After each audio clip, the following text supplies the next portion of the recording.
We've all studied really hard for an exam, but despite that, end up getting crappy grades. It's frustrating and you may think that something is wrong with you, but don't worry, you're probably just messing up one of these things, and I'm gonna break it down for you and show you how you can fix each one of these problems and improve your grades. Let's get straight into it. You don't understand what you read. When we first look at information, our brain isn't ready to process it immediately. And also we'll have to reread the stuff like 7 times to get it to stick in our heads. So start by breaking down the information into separate, manageable chunks. It's a technique called segmentation, and the way I use it is I skim through the content that I need to understand and categorize the types of subheadings I see. I basically group the information together and then try to understand it. By doing this, we create these bite-sized chunks of information that our brain can easily absorb and comprehend. The second thing that is crucial for more efficient learning is layering. It's basically when we organize the way we consume a chapter so that we're first starting with the easiest, most basic things, then moving to the harder concepts. If you just read straight down the book, you will get stuck at the harder, complicated stuff, you'll get confused, and you will just spend a lot of time trying to understand this one thing. Whereas if you focus just on learning the simple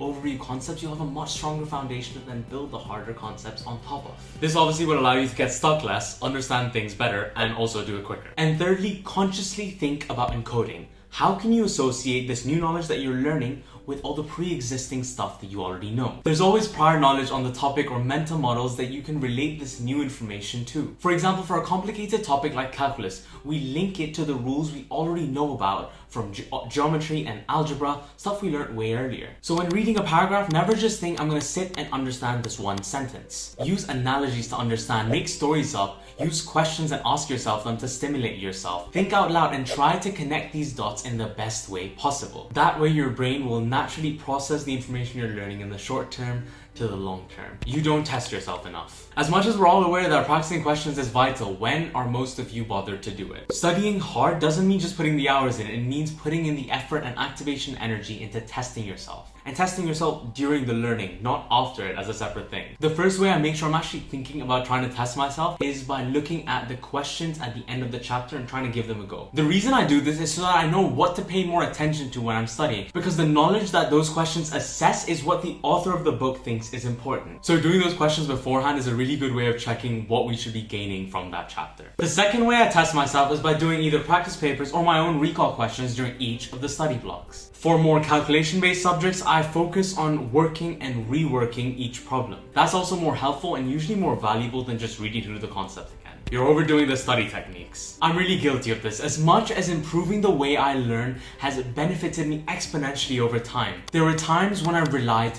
way too much on these study techniques. In the past year when I didn't study enough for an exam, I just thought, you know what, let's use the 80-20 rule, let's use my question technique and focus on the 20% of the most important stuff to get the highest grade. And yes, that works, but you still have to give a good amount of time to the studying itself. The truth was that I just hadn't studied in advance. I was behind and I was only gonna get a basic grasp of what I had to learn if I was going to put that minimum amount of time into the studying. You can't just get away with studying really hard or really cleverly one day and then chill for the rest of the time in the name of efficiency. You need to be able to cover the more complex things, invest time in practicing questions, and be able to improve your exam technique. All of this can't be achieved by just trying to hack the exam and the stuff that you're supposed to learn. You're studying too much all at once. You start by making notes, then you do some of your maths homework, then you get bored, check your Insta stories, then jump to your chemistry stuff. It's either too hard or too boring, and you jump from one thing to the other, but get nothing substantial done. This doesn't work. Multitasking is a myth, and there is a huge cognitive cost to you switching tasks like this to multitask. The reality is that we're all intolerant to being bored. We find it difficult to push through something, and we have this underlying anxiety of all the stuff that we need to be doing all the time. True learning can only happen if we spend long enough on a subject or a task and make solid associations for the new info in our head. If we're constantly switching and backtracking, then we aren't giving enough time to make those connections. So focus on one single task, that's it. Decide the step 1,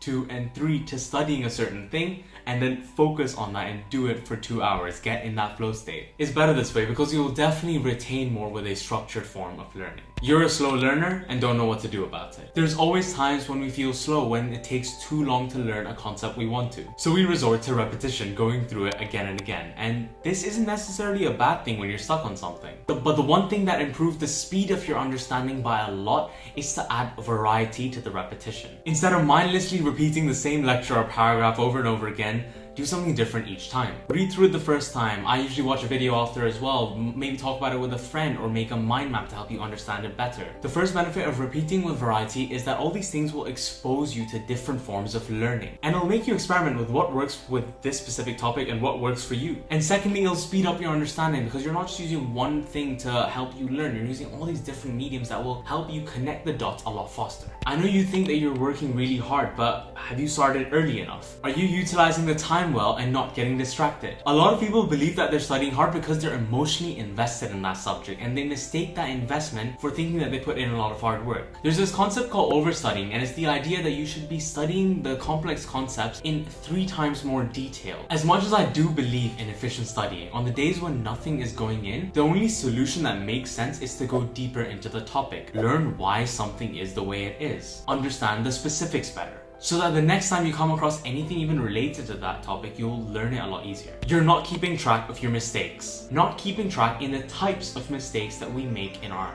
past exams or our exam questions that we practice on a daily basis is a dumb mistake in itself. Half the reason practice testing and doing questions is important is because it reveals your weaknesses. If you aren't keeping a tally of all the common things that you get wrong or can't remember, then you're not improving, you're not being efficient, and you're just repeating the stuff you're already good at. If you're serious about improving your exam results, I'd say have a full spreadsheet with all the topics and the question types that you're being assessed on in the first column, with the second column being the common mistakes you get or the common things that you see that you don't remember, and add an extra special third column with all the common patterns you see in your exam. These patterns could include the way the question is being asked about, or the common parts of the answer that are commonly present in the marking scheme. The final tip I have is to really think about the ways in which you can improve your exam technique. It's one of the most overlooked ways to improve your exam results and perform better on the day, and I've made a video about it right here. I go through 8 strategies that you should actively work on and improve and then implement during the exam. Check it out if you're interested.